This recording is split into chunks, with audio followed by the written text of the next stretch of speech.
다 함께 사도신경으로 우리의 신앙을 고백하겠습니다.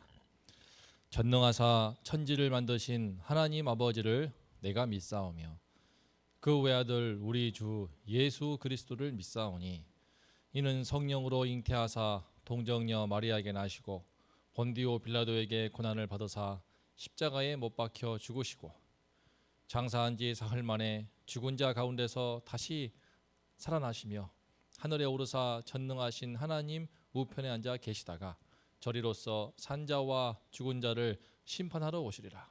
성령을 믿사오며 거룩한 공예와 성도가 서로 교통하는 것과 죄를 사하여 주시는 것과 몸이 다시 사는 것과 영원히 사는 것을 믿사옵나이다. 아멘.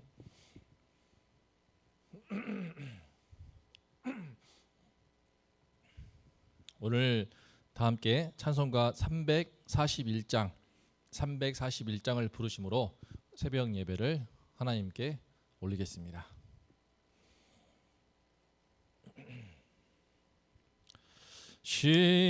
십자가를 내가 지고 주를 따라갑니다. 이제부터 예수로만 나의 보배 삼겠네. 세상에서 부귀 영화 모두 잃어버려도 주의 평안 내가 받고 영생 복을 받겠네. 주도 고뇨 당했으니 나도 고뇨 당하리. 세상 사람 간사하나 예수 진실합니다. 예수 나를 사랑하사 빛난 얼굴 보이면 원수들이 미워해도 염려할 것 없겠네. 내가 핍박 당할 때에 주의 품에 안기고 세상 고초 당할수록 많은 위로 받겠네. 주가 주신 기쁨 외에 기뻐할 것 무엇냐. 주가 나를 사랑하니 기뻐할 것뿐일세. 아멘.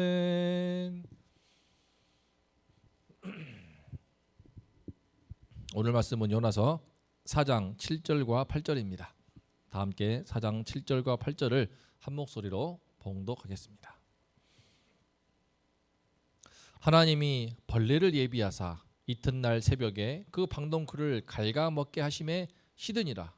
해가 뜰 때에 하나님이 뜨거운 동풍을 예비하셨고 해는 요나의 머리에 쪼임에 요나가 혼미하여 스스로 죽기를 구하여 이르되 사는 것보다 죽는 것이 내게 나으니이다 하니라. 아멘. 오늘 말씀의 제목은 방넝쿨로 가르치시는 하나님입니다. 방넝쿨로 하나님이 전하시는 메시지에 대해서 이제 세 번에 걸쳐서 배우고자 합니다. 먼저 요나는 지금 니느웨 성 동쪽에 초막을 지어놓고 하나님이 심판할 것을 시위하고 있습니다. 하지만 워낙에 허술하게 지은 초막 가운데서 시위 중이라 대낮에 햇볕이 비춰오니까 그늘이 부족해서 힘들어하고 있었습니다. 괴로움 가운데 있을 때 하나님이 방넝쿨을 예비하여 주시지 않습니까? 그 방넝쿨 가운데 요나가 얼마나 기뻐했는지 모릅니다. 하나님은 이토록 고집피우며 또 참 옹졸하게 또 자기 체면이 걸렸으니까 끝까지 하나님께 시위 중인 이 요나를 혼내주기보다는 오히려 그에게 시원한 그늘을 들이우시며 방덩굴의 은혜를 베풀어 주셨습니다. 그런데 오늘 말씀에서 하나님께서 이 박넝쿨을 하루 만에 죽게 하십니다. 시원한 그늘이 드리워졌다가 이 갑자기 하루 만에 죽어버리면서 또 하나님은 또 그 상황에 뜨거운 동풍까지도 보내십니다. 왜 그렇게 하신 것일까요? 하나님께서는 이 박넝쿨을 하루 동안 주었다가 하루 만에 빼앗은 그 이유가 무엇이며 이를 통하여 요나에게 무엇을 일깨우고자 하신 것일까요? 오늘 함께 말씀을 통하여서 그 하나님의 뜻을 살펴보면서 특별히 요나가 사랑도 없고 긍휼도 없는 그 요나를 어떻게 하면은 하나님은 변화시키시는지 그 하나님의 섬세하신 또 사랑을 배울 수 있기를 기도합니다. 7절을 보겠습니다. 하나님이 벌레를 예비하사 이튿날 새벽에 그 박넝쿨을 갉아먹게 하심에 시드니라. 지난번에는 박넝쿨을 예비하셨는데 이번에는 바로 이튿날 벌레를 예비하십니다. 그래서 하루 만에 싹 다 갉아먹어서 죽게 하십니다. 사실 박넝쿨을 하나님이 신속하게 자라가시어서 초막을 딱 덮어주었을 때 요나는 직감적으로 하나님이 나에게 시원한 그늘을 주시는구나 라고 하면서 좋아했을 것입니다. 아마 마음속으로는 그래 역시 난 하나님의 사람이야. 하나님은 날 사랑하시고 있어. 그러고 보면 하나님께서 내 마음과 소원을 받으셔서 저 니느웨를 심판하시는 거 아니야? 심판까지 아니더라도 좀 큰 재앙까지 아니더라도 작은 재앙이라도 내리시는 거 한번 지켜보자. 아마 그런 마음이 들지 않았을까 싶습니다. 그런데 웬걸 하루 만에 하나님은 그 박넝쿨을 친히 예비하신 벌레를 통해서 싸그리 다 갉아먹게 하심으로 죽게 했습니다. 대체 어떤 벌레길래 초막을 다 덮고 있는 시원하게 덮고 있는 그 넝쿨을 하루 만에 시들어 죽겠단 말입니까? 이 또한 요나는 하나님이 하신 처사인 것을 당연히 직감할 수 있었습니다. 왜 하나님은 딱 하루만 시원하게 하시고 이튿날 그 그늘을 다 빼앗아 가시는 것일까요? 8절을 보면은 그 이유를 볼 수 있는데요. 하나님께서는 벌레를 통하여 박넝쿨을 죽게 하실 뿐만 아니라 바로 그 즉시 뜨거운 동풍을 이제 예비하십니다. 새벽에 넝쿨 죽게 한 다음에 해가 서서히 뜨는데 하나님께서 이때 뜨거운 동풍을 준비해서 요나에 있는 그쪽 지역에다가 그 뜨거운 열기를 동반한 바람을 보내셨습니다. 참고로 이 바람은요, 저 서아시아 쪽에서 불어오는 열기가 무려 40도에 이르는 그런 뜨거운 열기의 바람으로 시로크라고 합니다.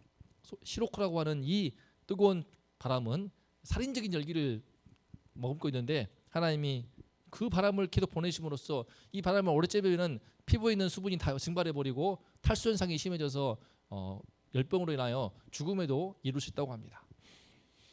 최근에 우리 이제 8월달 한참 폭염이 심할 때에 35도를 넘나드는 그 더위 속에서 너무 힘들어했습니다. 하지만 이거는 40도를 육박하는 것이고요. 지금 그 살인적인 열기를 띠고 있는 그 바람이 불어오르는데 지금 요나는 허술한 초막 가운데 있습니다. 설기 지은 그 초막 안에서 에어컨이 있기를 합니까? 선풍기가 있기를 합니까? 흔한 부채조차 없을 것입니다. 아마 넝쿨에 있는 입으로 부채질 할 수 있지만 다 시들어버려 가지고 부채질을 할 수도 없고 그렇다고 해서 하나님께 시위하고 있는데 자존심 때문에라도 떠날 수가 없습니다. 그 와중에 정오가 되었습니다.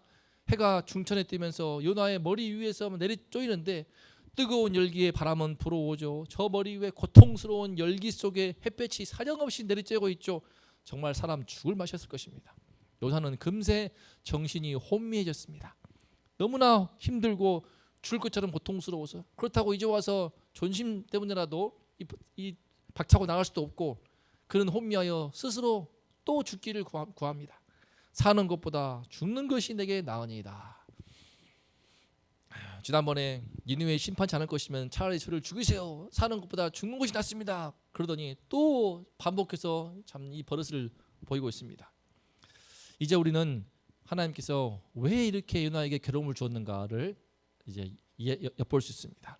바로 요나가 저 니느웨가 심판을 받아야 한다라고 지금 고집하고 있는데 그가 주장하는 그 심판, 니느웨 땅에 심판이 임하여서 아이들만 12만 명 달하는 그 수십만 명의 그 천진난만 아이들도 가득한 그곳이 불에 타서 그냥 소돔과 고모라가 심판당하듯이 유황불이 떨어져 가지고 비참하게 죽기를 지금 고대하고 있는 것인데 네가 한번 그 100만 분의 1이라도 10만 분의 1이라도 한번 맛을 보아라. 그런 차원의 뜻이 있는 것을 볼 수 있습니다. 더 깊은 뜻도 있지만 1차적으로는 요나에게 네가 한번 그렇게 힘들어 보아라. 그만큼 끔찍한 고통은 아니지만 그 뜨거운 더위 속에서 한번 네가 그 맛을 좀 경험해 보아라. 사실 아무리 시로코의 뜨거운 동풍이 참 살인적인 열기를 띠고 있다 하더라도 유황불이 떨어지고 온 땅이 뒤집어지고 니네 성을 다 엎어버리는 하나님의 심판이 위로부터 임할 때에 그때 그 니느웨 백성들 이방인들이 당하게 될 그 두려움과 공포와 그 아이나 어른까지 여자들부터 시작해서 그냥 끔찍한 그 고통과 몸부림을 치면서 죽어갈 그들의 모습을 상상한다면은 그것을 마치 과학적인 심의가 있는 것도 아니고 그것을 지켜보고 싶어하는 이 요나, 그는 나 아니라고 저 이방인들이라고 해서 그들이 당하는 고통에 대해 너무나 무감각한 것을 볼 수 있습니다. 그 영혼이 마치 화인 맞아서 마비돼 버린 것처럼 그들이 당할 고통을 전혀 예상하지 못하고 체감하지 못하고 느끼지를 못하는 것입니다. 하나님은 그래서 요나가 이들이 네가 말한 대로 심판을 당할 때 얼마나 끔찍한 고통을 과 괴로움을 당할지를 정말 10만 분의 1, 100만 분의 1이라도 맛보라고 뜨거운 바람을 보내시고 또 벌레를 통하여서 시원한 그들을 드리운 농구를 다 죽게 하신 것을 생각할 수 있습니다. 사랑하는 성도님들, 우리는 여기서 하나님께서 당신의 백성인 우리 성도에게 원하시는 마음, 하나님의 자녀가 갖기를 원하는 마음가짐에 대해서 배울 수 있습니다. 그것은 다름 아니라 타인의 형편을 잘 헤아리고 그들이 겪는 문제에 대해서 너무나 무관심하지는 않는 것입니다. 특별히 타인이 고통을 당하고 있거나 시련과 난관에 처해 있는데 그들의 고통을 너무나 무관심하면서 그러지 말고 그 고통을 조금이나마 내 것으로 여기며 함께 아파하고 고통을 느끼고 나눌 줄 아는 그런 마음을 갖는 것입니다. 이때 고통에 처한 사람이 누구인가는 중요하지 않습니다. 지금 아마 이스라엘 백성들이 이와 같은 고통을 당한다면 요나는 울고불고 난릴 테지만 이방인들이니까 자기와 상관도 없고 자기 백성과 척을 지고 원수 관계이기 때문에 그들이 죽거나 말거나 상관치 않았지만 그러나 그럼에도 불구하고 그들도 사람입니다. 나와 아무런 관계가 없고 심지어 나와는 관계가 좋지 않고 원수지간이라 할지라도 그들이 엄청난 고통에 처했다면 당연히 마음 아파하고 안타까워하고 참 애처로워하고 뭔가 도와줄 수 있는 것이 있다면 도움을 줄 수 있는 그런 마음을 갖는 것이 하나님의 백성으로서 마땅한 자세인 것입니다. 코로나19의 사태가 벌써 1년 7개월, 이제 1년 반을 훌쩍 넘어가면서 우리 주위에는 생각보다 정말 삶의 이곳저곳에서 힘들어하시는 분들이 적지 않습니다. 특히 장사하시는 분들은 어떤 곳은 또 장사가 잘 된다고 하지만 또 어떤 영역에서는 매출이 너무 떨어지고 장사는 안 되고 임대료는 내야 되고 또 직원들 월급은 줘야 되고 하루하루 버티는 것조차 힘들어하는 그런 분들이 많은 것을 봅니다. 뉴스를 보면서도 여기저기에서 정말 참 듣기 힘든 그런 소식도 듣습니다. 뿐만 아니라 우리 20, 30대 청년들 취업의 문이 너무나 좁아져서 미래에 희망이 잘 보이지 않아서 낙심하는 이들이 얼마나 많은지 모르겠습니다. 또한 저 교회에서 또 여기저기 또 아프신 분들 소식을 많이 듣습니다. 연로하신 어르신들 아픈 그 육신의 질병과 연약함 때문에 크고 작은 질환 때문에 삶이 힘들고 고되신 분들의 이야기를 전해 듣습니다. 사실 참 이런저런 모양으로 아파하고 힘들어하고 또 삶에 큰 어려움이 있는 분들이 너무나 많은데 오늘날 우리 현대 사회에서는 당장 내 코가 석자이고 내 형편, 내 가족 돌보는 것도 버겁기 때문에 그분들에 대해서 마음을 나누고 고통을 함께 할 여력을 갖기 힘든 것이 사실입니다. 특히 그 사람이 만약 내가 한 번도 말도 해본 적도 없고 나와 어떤 대화를 섞어본 적도 없고 평소 친하지 않는 분이라면 심지어 나와 척을 지은 사람이거나 관계가 나쁜 사람이라면은 더욱더 관심을 갖지 않고 그냥 이방인 대하듯이 그들의 당하는 고통에 무감각해지기 쉽습니다.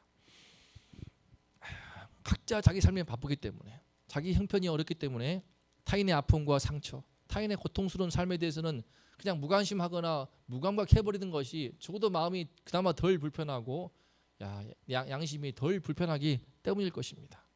하지만 그러면서 하나님을 섬긴다고 한다면 타인의 아픔과 고통에 대해서 자꾸만 거리를 두면서 하나님을 섬긴다고 하는 종교적인 행위만 하다 보면은 우리는 오늘 말씀의 연화와 같이 될 수 있다는 것을 깨닫습니다. 본인은 뜨거운 동풍이 하루만 불어와도 견딜 수 없으면서 저 이방 니느웨 사람들은 뜨거운 동풍이 아니라 뜨거운 불심판이 임해서 다 엎어버리고 다 죽어버리기를 바라는, 그러면서도 눈 하나 깜짝하지 않는 그런 희한한, 너무나 차갑고 냉랭하고 싸늘한 심령이 될 수가 있다는 것입니다. 예수님 시대도 그랬습니다. 예수님께서 우리 선한 사마리아인의 비유를 통해서 말씀하신 것처럼 한 사람이 강도를 만나서 거반 죽게 되었지만 레위인도 지나가고 바리새인도 지나가고 오히려 전혀 하나님도 모르는 이방인이 와서 그를 돌봐주지 않습니까? 힘써 도움을 아끼지 않지 않습니까? 이 말씀을 통해 보더라도 참으로 영적으로 깨어있는 사람은 누구인가? 참으로 영적으로 깨어있는 사람은 누구인가? 하나님께 나와서 열심히 예배를 드리며 교회 잘 나오며 그렇게 종교행위를 열심히 하는 그런 사람이 아니라 주님을 사랑하기 때문에, 주님이 아끼시는 그 영혼이라면, 주님이 아끼시는 생명이라면 그 인생들이 겪는 아픔이나 고통, 그 상처를 조금이라도 내 아픔과 상처로 또 내 고통처럼 느끼고 나눌 수 있는 그런 사람인 것을 배울 수 있습니다. 그래서 그들과 아픔을 조금이라도 함께하면서 내가 도울 수 있는 부분이 있다면 필요한 도움을 아끼지 않고 위로와 격려와 사랑을 쏟아야 할 때 힘을 다해서 쏟을 수 있는 그런 준비가 된 사람이야말로 영적으로 깨어있는 사람인 것을 오늘 요나사 말씀이, 또한 예수님 시대에 말씀하신 선한 사마리아인의 비유 말씀이 전해지고 있습니다. 그런 사람이 참으로 하나님 앞에 영적으로 깨어있는 사람이며 그것이 바로 우리 예수를 믿는 성도에게 하나님께서 원하시는 모습인 것을 배웁니다. 이를 생각할 때에 제 마음에도 제가 얼마나 많이 참 마음이 무감각하고 또 무관심하고 타인의 고통에 대해서, 내 주변의 어려운 분들에 대해서 내가 너무나 참 이렇게 부족하겠는가, 또 냉랭해져 있는가 돌아보면서 아픈 마음을 갖게 됩니다. 이 시간에 우리 주님께서 이 현대 사회 속에서 나만 생각하고 내 형편, 내 가족, 내 주위를 돌아보는 것도 버겁다고 하여 타인의 고통에 너무나 무관심하고 차가워지기 쉬운 이때에 우리가 나의 무뎌진 마음, 냉랭한 심령을 깨우사 예수님의 그 십자가의 그 뜨거운 피가 우리 속에 다시 흐를 수 있기를 기도합니다. 이제라도 우리 원동교회 성도들 가운데서도 너무나 힘들고 아파하여 정말 무너질 것처럼 힘든 가운데 있지만 차마 이런 속내를 말할 수 없는 그런 분들이 우리 주위에 여러 있는 것을 또한 듣게 됩니다. 그래서 심지어 차마 말하기 힘든 선택을 하는 분들도 있습니다. 우리가 우리 주위를 돌아보므로 그분들의 마음이 다치지 않게 정말 어려움이 있다면은, 아픔이 있다면은 전화를 통하여서 또는 방문을 통하여서 작은 위로를 전하며 함께 마음 아파하며 깊은 위로와 격려를 줄 수 있기를 기도합니다. 한 영혼의 소중함을 알고 지극히 작은 자 하나에게 한 것이 내게 한 것이라 하신 주님의 말씀을 다시 한번 떠올립니다. 이 주님 앞에 말씀 앞에 서서 누군가의 아픔과 고통, 누군가의 괴로움을 돌아보면서 그 한 사람에게 작은 위로가 되고 격려가 되는 주님의 작은 사랑의 통로가 되는 우리 성도님들과 저희 모두가 될 수 있기를 간절히 기도합니다. 다 함께 오늘 말씀 생각하면서 합심하여 기도하겠습니다. 참 박넝쿨 줄 때는 좋아했지만 요나가 박넝쿨 거두시고 뜨거운 동풍에 죽어갈 때, 힘들어할 때에 참 자신이 얼마나 저 이방인들은 더 뜨거운 불심판을 당하길 바랬던 그 자신이 얼마나 모순된가를 보지 않았을까 싶습니다. 우리가 우리 원동의 성도님들, 또 우리 주변의 이웃들, 또 권력 친척들, 많은 어려움과 힘든 당장의 위로와 또 격려와 또 사랑이 필요한 분들이 우리 주위에 너무나 많은 것을 봅니다. 그 한 영혼, 주님이 기뻐하시는 소중하게 여기시는 한 영혼을 찾아가서 작은 위로와 격려가 되는, 도움이 되고 힘이 되는 우리 성도님들 될 수 있도록 함께 기도하면 좋겠습니다. 우리 원동교회가 그런 작은 사랑이 오가는 주님의 통로가 되는 교회가 될 수 있기를 소망합니다. 이 은혜를 위해서 기도하고 또 우리 담임 목사님을 위해서 기도해 주시고 또 주님께서 교육부서들 함께 하셔서 다음 세대를 돌아봐 주셔서 우리 아이들이 어려서부터 그 하나님의 사랑의 눈을 떠서 나만 바라보고 달리는 것이 아니고 내 지위와 친구와 친척과 주변을 돌아볼 수 있는 아이들로 자랄 수 있도록 기도하면 좋겠습니다.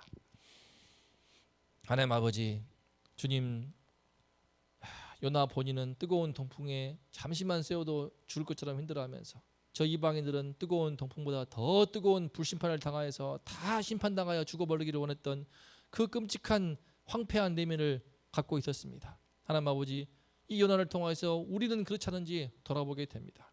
예수님 시대에도 아무리 하나님을 잘 섬긴다고 했지만 바리새인도 외면하고 레위인도 외면하였으나 전혀 상관없는 이방인인 선한 사마리아인 그가 강도 만난 사람을 돌아보며 그 생명을 살리고 모든 도움을 아끼지 않았습니다. 주님 앞에 깨어있는 사람은 바로 이와 같은 사람인 것을 깨닫습니다. 주님, 우리가 이와 같이 주님께서 바라보실 때 인정하시고 칭찬할 수 있는 영적으로 참으로 깨어있는 사람 되게 도와주시고, 한 영혼에 대해서 외로운 영혼이 있습니까? 고통하는 영혼이 있습니까? 힘들어하는 영혼이 있습니까? 물질의 궁핍으로 인해서 괴로워하는 사람이 있습니까? 찾아가서 도울 수 있게 하여 주시옵소서. 찾아가서 위로할 수 있게 도와주시옵소서. 필요한 도움을 줄 수 있는 그런 우리가 될 수 있게 하여 주시옵소서. 하나님 아버지시여, 주님께서 우리 원동교회가 그런 진정한 실제적인 사랑에 오가는 그런 교회 될 수 있도록 도와주시고, 그런 은혜가 넘치는 교회가 되게 하여 주시옵소서. 하나님 아버지시여, 담임 목사님 함께해 주시고 성령으로 충만케 하사 주의 말씀을 증거하실 때 하나님의 사랑이 단순히 내 마음의 감정만 달리는 것이 아니고 내 삶 속에 들어오고 내 피부에 들어오고 내 심령에 들어와서 누군가를 향하여서 도움 필요한 한 영혼을 향하여서 나아가 그 사랑을 내 뻗을 수밖에 없을 만큼 말씀의 은혜를 더하시고 강력한 은혜 역사를, 사랑 역사를 이루어 주시옵소서. 아버지의 우리 다음 세대 아이들 돌아봐 주시고 예수님 잘 알고 예수님 믿게 도와주시되 주의 말씀을 통하여 성령 역사를 이루시되 나만 바라보고 나의 성공과 나의 입시와 나의 출세만 바라보고 달리는 것이 아니라 주님의 사랑 때문에 나 아닌 누군가를 돌아보면서 그 마음을 아파하며 싸매주고 위로하고 돌볼 수 있는 그런 넉넉한 주님의 사랑을 증거할 수 있는 우리 아이들 될 수 있도록 하나님 아버지 축복하여 주시옵소서. 은혜라하여 주시옵소서. 오늘 우리가 바로 그러한 삶을 할 수 있도록 하나님 우리 모두와 함께하여 주시고 은총을 더하여 주시고 우리가 주님 앞에 부끄럽지 않은 한 명 한 명이 선한 사마리아인 될 수 있도록 하나님 참으로 영적으로 깨는 사람 될 수 있도록 주님 우리 모두와 함께하여 주시옵소서.